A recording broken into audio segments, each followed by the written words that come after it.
सम्राट चौधरी की 7वीं बार सीएम पद पर असफलता के पीछे क्या कहानी है? बिहार की राजनीति में जब भी मुख्यमंत्री पद की चर्चा होती है, कई नाम सामने आते हैं, लेकिन पिछले कुछ वर्षों में जिस नाम ने सबसे अधिक सुर्खियां बटोरी वह है सम्राट चौधरी। भाजपा ने उन्हें बिहार की राजनीति में एक बड़े ओबीसी चेहरे के रूप में स्थापित किया, प्रदेश अध्यक्ष बनाया, चुनावी रणनीति की कमान दी और बाद में सरकार में महत्वपूर्ण जिम्मेदारियां भी सौंपी। इसके बावजूद मुख्यमंत्री पद की दौड़ में बार बार उनका नाम सामने आने के बाद भी अंतिम फैसला उनके पक्ष में नहीं गया। राजनीतिक गलियारों में अक्सर यह चर्चा होती रही कि सम्राट चौधरी कई बार मुख्यमंत्री पद के संभावित दावेदार बने, लेकिन हर बार परिस्थितियां कुछ ऐसी बनी कि कुर्सी उनसे दूर रह गई। यह कहानी केवल एक नेता की महत्वाकांक्षा की नहीं, बल्कि बिहार की जटिल सामाजिक, जातीय और गठबंधन आधारित राजनीति की भी कहानी है। सम्राट चौधरी का जन्म एक राजनीतिक परिवार में हुआ। उनके पिता शकुनी चौधरी बिहार के प्रभावशाली नेताओं में गिने जाते थे। राजनीतिक माहौल में पले बढ़े सम्राट चौधरी ने कम उम्र में ही राजनीति का रास्ता चुन लिया। शुरुआत में वे अलग अलग राजनीतिक दलों के साथ रहे,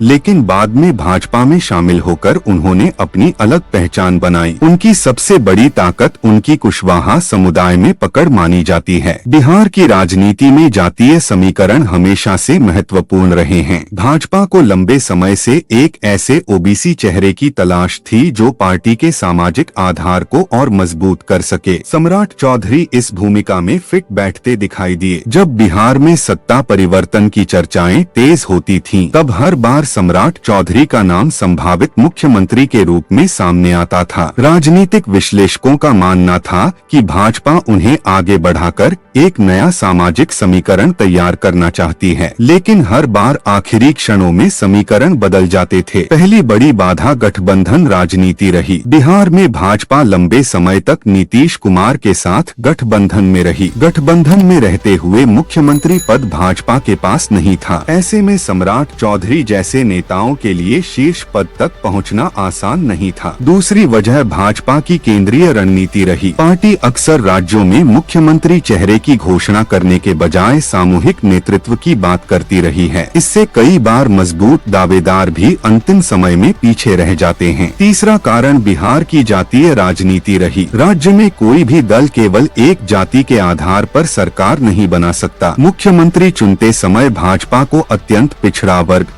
वर्ग, सवर्ण, दलित और महादलित सभी समीकरणों को ध्यान में रखना पड़ता है। यही कारण है कि कई बार किसी एक नेता की लोकप्रियता के बावजूद अंतिम फैसला अलग दिशा में जाता है। सम्राट चौधरी की राजनीतिक यात्रा में एक महत्वपूर्ण मोड़ तब आया जब उन्हें भाजपा का प्रदेश अध्यक्ष बनाया गया। यह पद केवल संगठन चलाने का नहीं, बल्कि पूरे राज्य में पार्टी का चेहरा बनने का अवसर था। उन्होंने लगातार यात्राएं की, कार्यकर्ताओं को जोड़ा और विपक्ष पर आक्रामक रुख अपनाया। उनकी एक और पहचान उनके उस संकल्प से बनी जब उन्होंने सार्वजनिक रूप से कहा था कि जब तक नीतीश कुमार सत्ता से नहीं हटेंगे तब तक वे अपनी पगड़ी नहीं उतारेंगे। यह बयान राष्ट्रीय स्तर पर चर्चा का विषय बना और उन्हें भाजपा के सबसे आक्रामक नेताओं में शामिल कर दिया। हालांकि राजनीति केवल आक्रामक भाषणों से नहीं चलती। मुख्यमंत्री बनने के लिए संगठन, विधायकों का समर्थन, गठबंधन सहयोगियों की सहमति और केंद्रीय नेतृत्व का विश्वास सभी आवश्यक होते हैं। कई बार इनमें से एक भी कड़ी कमजोर पड़ जाए